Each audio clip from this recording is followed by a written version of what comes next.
അപ്പോഴാണ് ഞാൻ താഴോട്ട് നോക്കുമ്പോൾ കവിതാ തിയേറ്ററിൽ ഇങ്ങനെ ഒരു ജനം ബ്ലോക്ക് ആയിട്ട് പിന്നെ MG റോഡിലോട്ടൊക്കെ ആൾക്കാരാണ്. എനിക്ക് തോന്നുന്നു ഒരു 5-6 സിനിമകൾ ചെയ്യുന്നത് വരെ I use to think okay one more അല്ലെങ്കിൽ വൺ മോർ എന്നായിരുന്നു. കാര്യത്തിൽ ഒരു ഗുണം കിട്ടിയത് ആ സിനിമ ഇന്ന് സംഭവിക്കുന്നുണ്ട്. കുറച്ചുകൂടെ എനിക്ക് as an actor I am apt for the role എന്ന് എനിക്ക് തോന്നുന്നു. പലപ്പോഴും സെറ്റുകളിൽ എത്തുമ്പോൾ എനിക്ക് എന്റെ സംഭാഷണങ്ങളും മറ്റ് നടീനടന്മാരുടെ സംഭാഷണങ്ങളും എല്ലാം ഏതാണ്ട് ബൈ ഹാർട്ട് അറിയാവുന്ന ഒരു അവസ്ഥയിലേക്ക് ഞാൻ സ്ക്രിപ്റ്റുമായിട്ട് ഫെമിലറൈസ്ഡ് ആവും. ഈ സിനിമയിൽ അയാളും ഞാനും തമ്മിൽ എന്ന സിനിമയിൽ എന്താണ് പൃഥ്വിരാജിനെ എക്സൈറ്റ് ചെയ്ത എലമെന്റ്? ഈ സിനിമയുടെ കഥ ഞാൻ കേൾക്കുന്നത് 8 വർഷങ്ങൾക്ക് മുമ്പാണ്. ഞാൻ ബോബി എനിക്ക് ഓർമ്മയുണ്ട്, അന്ന് എനിക്ക് എറണാകുളത്ത് വീട് പോലും ഇല്ല. ഞാൻ ഏതോ ഒരു സിനിമയുടെ ഷൂട്ടിങ്ങിന് വേണ്ടി വൈറ്റ് ഫോർട്ടിൽ താമസിക്കുമ്പോഴാണ് എനിക്ക് തോന്നുന്നു അവൻ ചാണ്ടിയുടെ മകൻ എന്ന് പറഞ്ഞ സിനിമയുടെ ഫസ്റ്റ് സ്കെഡ്യൂൾ, ആ സിനിമയുടെ ഫസ്റ്റ് സ്കെഡ്യൂളും റിലീസും തമ്മിൽ ഒരു 2 വർഷം കാലഘട്ടം ഉണ്ടായിരുന്നു എന്നുള്ള ഓർക്കുക. പക്ഷെ അതിന്റെ ഫസ്റ്റ് സ്കെഡ്യൂൾ ഷൂട്ടിംഗ് നടന്നുകൊണ്ടിരിക്കുമ്പോഴാണെന്ന് തോന്നുന്നു ബോബി എൻ്റെ അടുത്ത് ഈ കഥ എന്ന് പറയുന്നത്. അന്നൊരു ഇന്ന സംവിധായകനൊന്നും ആയിരുന്നില്ല, ഒരു കഥ പറഞ്ഞു. പിന്നീട് ഞാൻ ലാലേട്ടനെ വിളിച്ചിട്ട് ഇങ്ങനെ ഒരു കഥ ഞാൻ കേട്ടു, ഒന്ന് കേൾക്കണം എന്നാവശ്യപ്പെട്ടിട്ടാണ് ലാലേട്ടൻ ഈ കഥ കേൾക്കുന്നത്. അങ്ങനെ ലാലേട്ടനും ഇഷ്ടപ്പെട്ടു. എന്തുകൊണ്ടോ പല കാരണങ്ങളാൽ ആ സിനിമ ഇന്നാണ് സംഭവിക്കുന്നത്. പക്ഷെ ഒരു കാര്യത്തിൽ ഒരു ഗുണം കിട്ടിയത് ആ സിനിമ ഇന്ന് സംഭവിക്കുന്നുണ്ട്. കുറച്ചുകൂടെ എനിക്ക് as an actor I am apt for the role എന്ന് എനിക്ക് തോന്നി. കാരണം ഇതിൽ ഡോക്ടർ രവി തരകൻ എന്ന് പറയുന്ന ക്യാരക്ടറിന് 2 ജീവിതഘട്ടങ്ങൾ ഈ സിനിമയ്ക്കുള്ളിലുണ്ട്. ഒന്നാളൊരു ഏർലി 40s നിൽക്കുന്ന ഒരു സക്സസ്ഫുൾ ഡോക്ടർ ആയിട്ടുള്ള ഒരാളും, പിന്നെ ആളൊരു കോളേജ് ഡേയ്സും ഉണ്ട്. അപ്പോൾ ഒരു 7-8 വർഷങ്ങൾക്ക് മുമ്പ് ഒരു പക്ഷെ എനിക്കൊരു 40 വയസ്സുള്ള ഒരു മെച്ചുവേർഡ് ഡോക്ടറായിട്ട് ഞാൻ എത്ര കൺവിൻസിങ് ആകുമോ എനിക്കറിയില്ലാകുമോ എന്ന്. ഞാനൊരു 54-year-old ആയിട്ട് അകലയിൽ അഭിനയിച്ചു സെയിം ടൈം അത്ര വർഷങ്ങൾക്ക് മുമ്പ്. പക്ഷെ ഐ ഡോണ്ട് നോ, ഇന്ന് I feel more comfortable with the role. പക്ഷെ ഈ സിനിമയെ എന്നെ എക്സൈറ്റ് ചെയ്ത് എന്താന്ന് വെച്ചാൽ ഇതിന്റെ കഥ തന്നെയാണ്.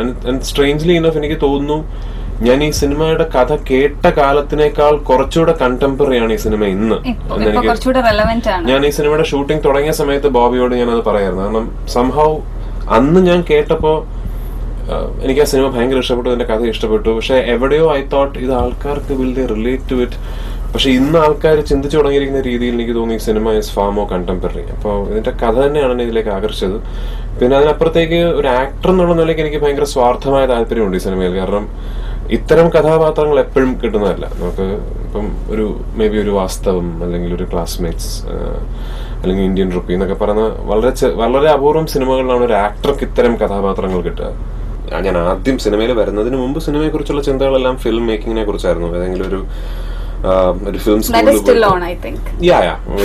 See, this is a great way to learn. I wanted to learn filmmaking, and the best way to learn filmmaking is to be on sets and see what is happening, and that you can do even if you're an actor, if you're a production boy.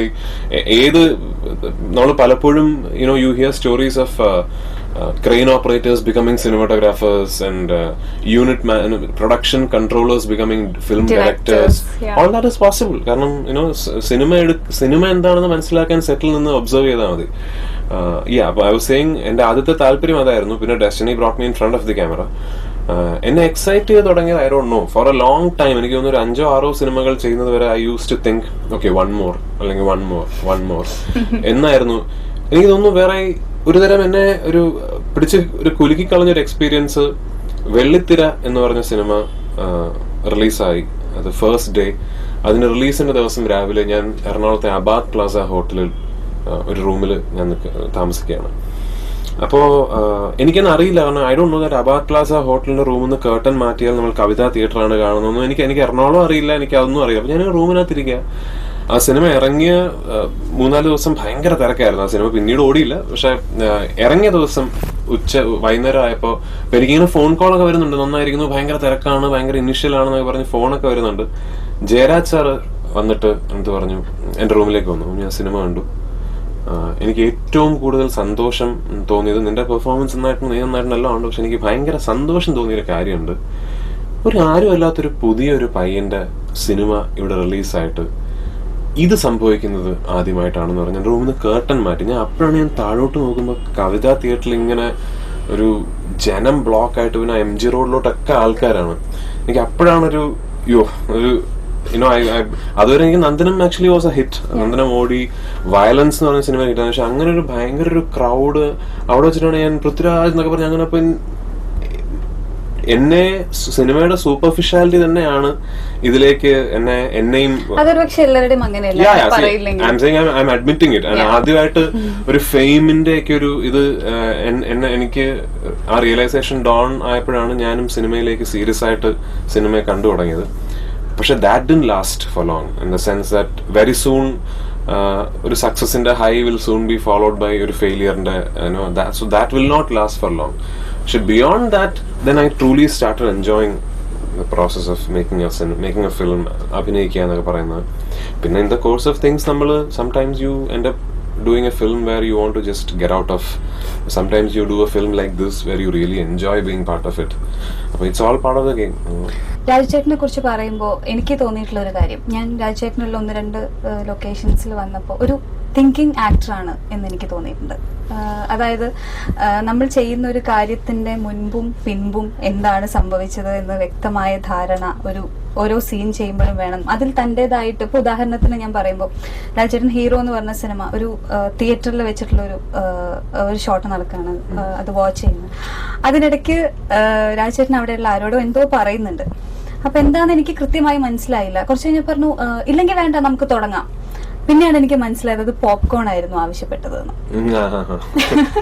അപ്പൊ അതൊരു thinking ആക്ടറിന്റെ, okay ഒരു cinema കാണുമ്പോൾ കയ്യിൽ popcorn ഉണ്ടായിരിക്കുമല്ലോ എന്ന് ആലോചിക്കുക എന്ന് പറയുന്നത് ഒരു ഞാൻ അങ്ങനെ ആക്ച്വലി ഒരു വലിയൊരു മെത്തേഡ് ആക്ടർ ഒന്നും അല്ല.